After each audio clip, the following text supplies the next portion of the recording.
सत्य और धर्म के प्रतीक राजा हरिश्चंद्र। प्राचीन काल में अयोध्या पर सत्य और धर्मप्रिय राजा हरिश्चंद्र का शासन था। वे सत्य के प्रति इतने समर्पित थे कि किसी भी परिस्थिति में झूठ नहीं बोलते थे। उनकी सत्यनिष्ठा और न्यायप्रियता दूर दूर तक प्रसिद्ध थी। उनकी परीक्षा लेने के लिए ऋषि विश्वामित्र ने एक योजना बनाई।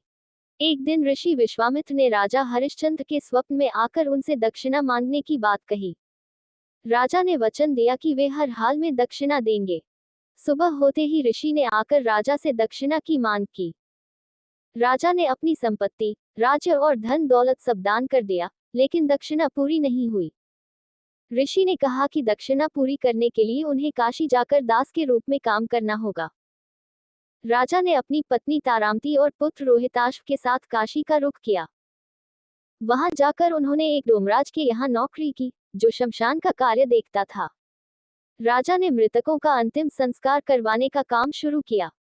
उनकी पत्नी ने जीविका चलाने के लिए अपनी सेवा बेच दी। एक दिन उनके पुत्र रोहिताश्व की मृत्यु हो गई।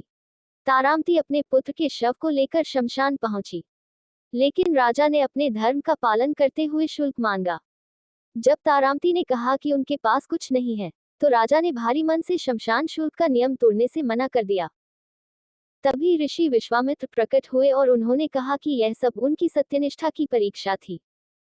उनकी सत्यप्रियता और धर्मनिष्ठा से प्रसन्न होकर ऋषि ने उन्हें उनका राज्य, पुत्र और सुखमय जीवन लौटाया।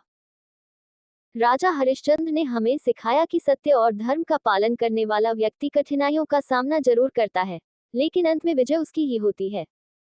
उनकी कहानी आज भी सत्य और धर्म के मार्ग पर चलने की प्रेरणा देती है।